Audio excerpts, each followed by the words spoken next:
Guys, it's Texas, and today we're going over the bikes to buy and the bikes to not buy from the Biker DLC that was recently released in GTA 5.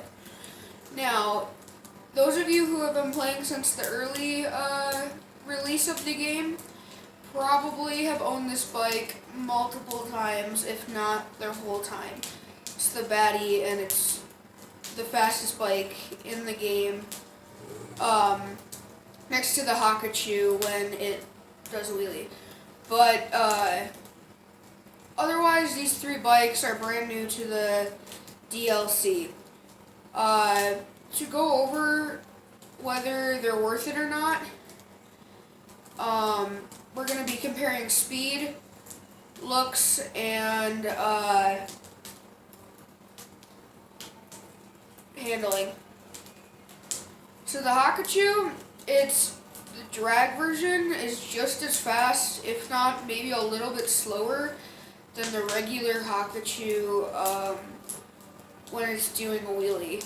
So the drag version actually doesn't do a wheelie because the fork is extended too far back.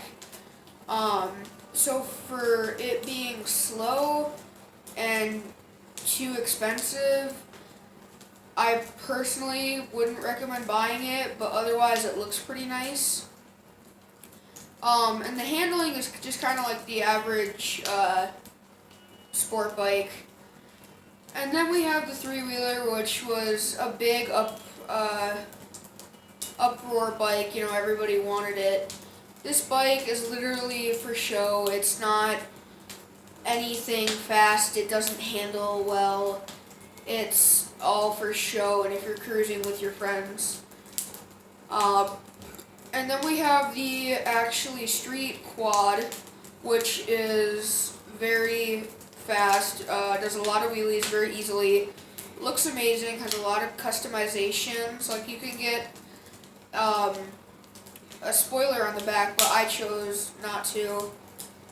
But it's just a very fast, very responsive turning vehicle. So these are just three of the new and then one of the old, but you guys have probably either purchased or wanted to have purchased these three main bikes, plus the Baddie. And then I bought the extended garage upgrade thing. It's so not worth it because you can actually do the same things in the mod shop near all the gun stores and near all of that kind of stuff.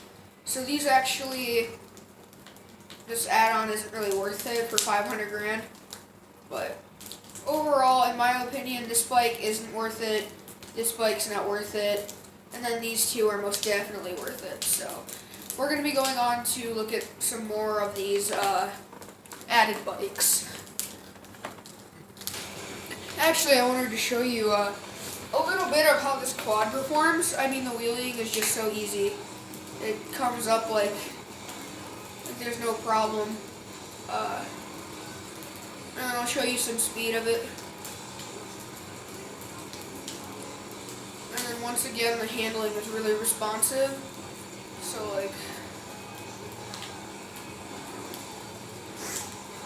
probably the same handling as the Zentorno, just incredibly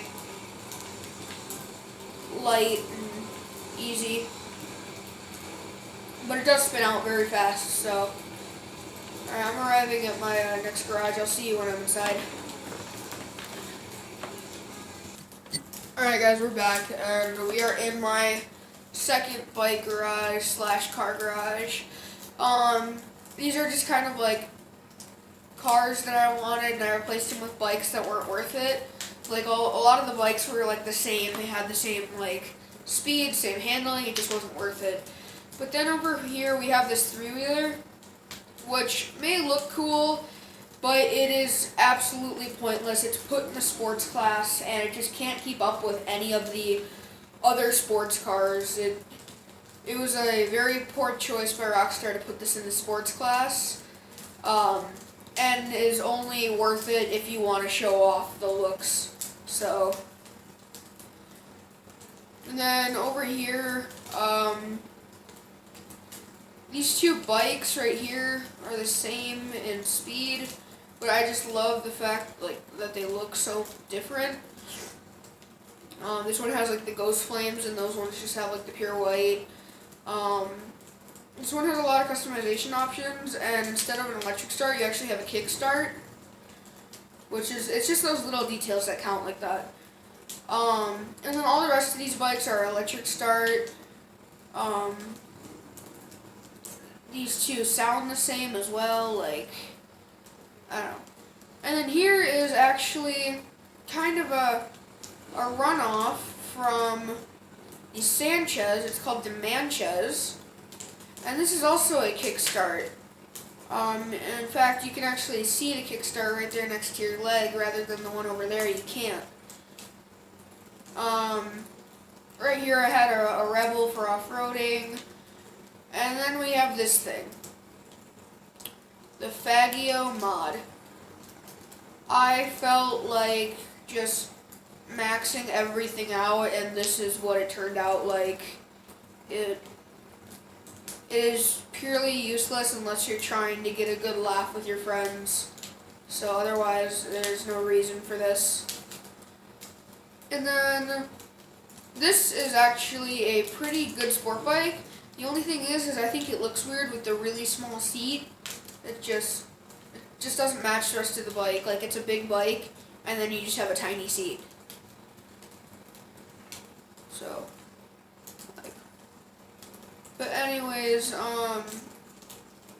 that's basically